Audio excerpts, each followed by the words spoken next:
सोनभद्र में एक दंपति को उनका कर दिया गया और फिर कातिल सीसीटीवी का डीवीआर अपने साथ ले गए। बस्ती के बीचों बीच हुई इस वारदात के पीछे कौन है, कातिलों का मकसद क्या था, ऐसे तमाम सवालों का जवाब अब सोनभद्र पुलिस तलाश रही है।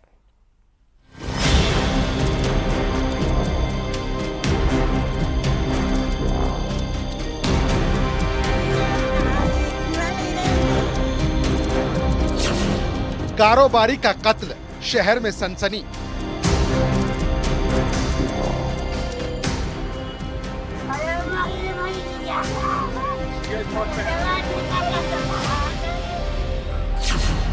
घर में घुसकर पति पत्नी की हत्या।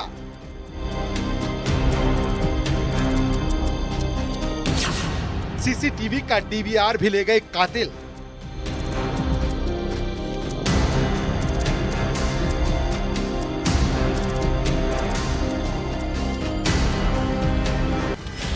सोनभद्र में एक सनसनीखेज वारदात ने पूरे शहर को हिलाकर रख दिया।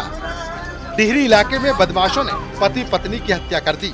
सबसे हैरत की बात तो ये है कि ना तो अब तक कत्ल की वजह पता चल पाई, न ही कातिलों का कोई सुराग मिला। मटेरियल दंपति की का शव उसके कमरे में मिलने के बाद जिले में हड़कंप मच गया है। रावणसुन कोतवाली क्षेत्र के महज चंद कदमों की दूरी पर बिल्डिंग मटेरियल दंपति का शव कमरे में सुबह मिलने के बाद परिजनों ने तत्काल पुलिस को सूचना दी। वहीं मौके पर पहुंची फॉरेंसिक टीम और पुलिस जांच में जुट गई है। दंपति का शव पुलिस ने कब्जे में लेकर पोस्टमार्टम के लिए भेज दिया है।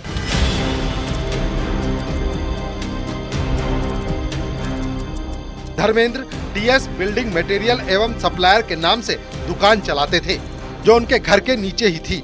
आज सुबह दोनों का खून से लथपथ शव उनके घर में पड़ा मिला।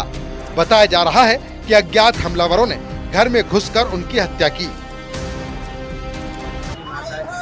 धर्मेंद्र की बिल्डिंग मटेरियल की दुकान घर के पास ही है। शनिवार की सुबह करीब 11 बजे जब धर्मेंद्र का साला सुनील उनके घर पहुंचा, तब घटना की जानकारी हुई। लेकिन सवाल ये है कि दिन दहाड़े डबल मर्डर करने वाले कातिलों को किसी ने देखा तक नहीं।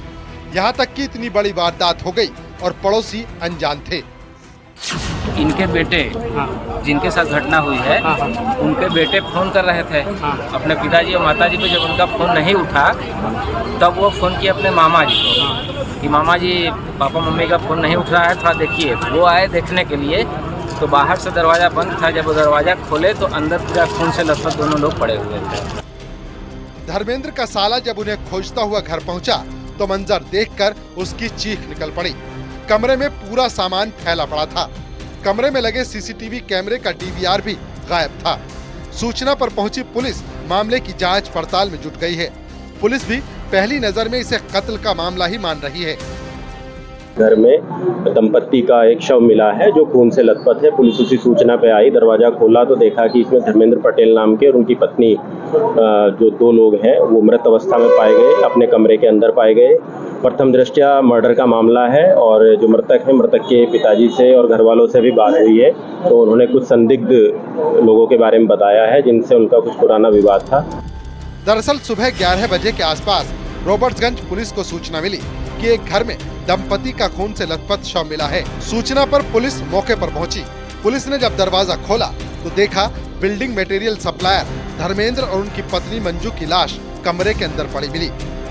मृतक के घर वालों से बातचीत करने पर कुछ संदिग्ध लोगों के बारे में जानकारी हुई जिनसे उनका पुराना विवाद था।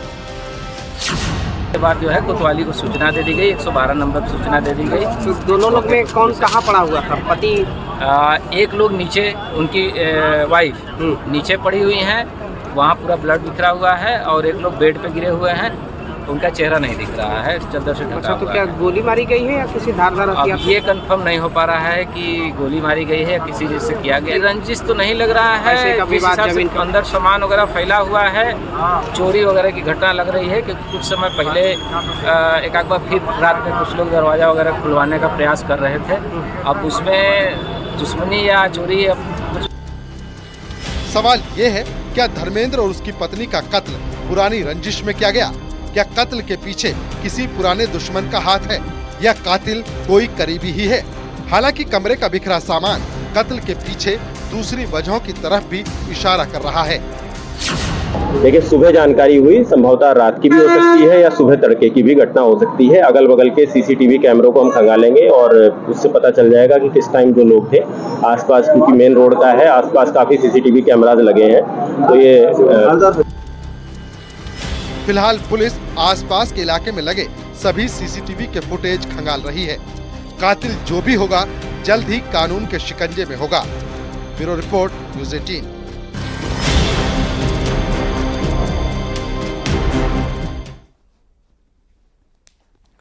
सड़क दुर्घटना से बचाने के लिए गोरखपुर रीजन बड़ा कदम उठाने जा रहा है। लंबी दूरी तक चलने वाली रोडवेज की 100 बसों में से एक ऐसी डिवाइस लगाई जाएगी जिससे हादसों पर लगाम लगाई जा सकती है। क्या है पूरा मामला, आइए जानते हैं।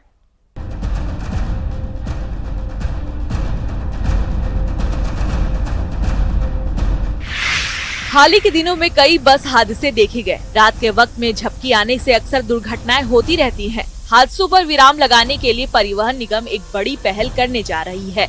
रोडवेज बसों में जल्द ही एंटी स्लिप डिवाइस लगाई जाएगी। दावा है कि ये डिवाइस समय रहते ड्राइवर और कंडक्टर को अलर्ट कर देगी। किसी भी ड्राइवर को गाड़ी चलाते समय अगर नींद आ रही है या उसकी हाव भाव चेंज हो रहे हैं, नींद आने से पहले जैसे चेंज होते हैं, तो वो डिवाइस में जो डैशबोर्ड है ड्राइवर का, वहाँ लगा रहेगा एक कैमरा जो कैप्चर करता रहता है सारे मूवमेंट्स। तो ये जो डिवाइस है वो अलर्ट करता है।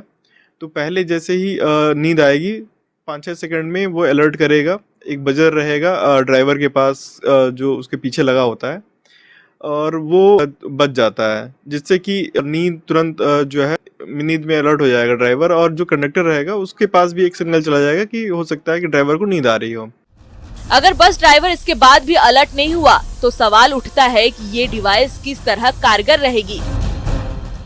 इसके बावजूद अगर ड्राइवर अलर्ट नहीं होता है तो उसमें सायरन लगा होता है, तो 5-6 सेकंड बाद फर्दर एक सायरन अलर्ट करेगा। वो पूरे जो लोग बैठे होंगे बस में उस सबको सुनाई देगा।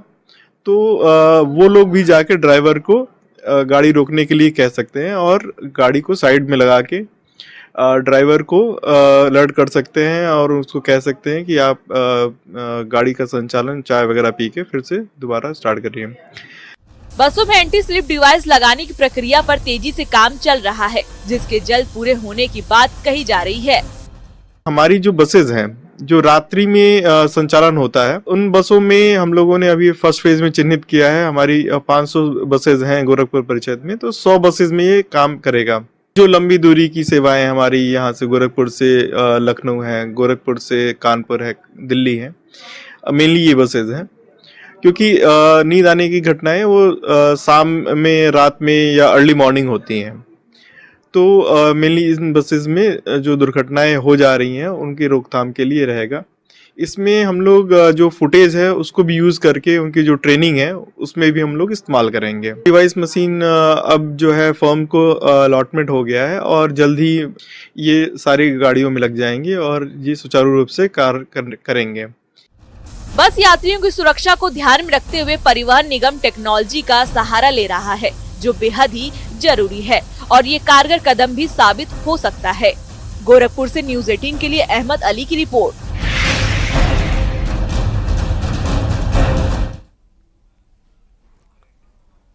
और वक्त एक छोटे से ब्रेक का, फौरन लौटते हैं। आप देख रहे हैं news 18 Uttar Pradesh Uttarakhand. Headlines presented by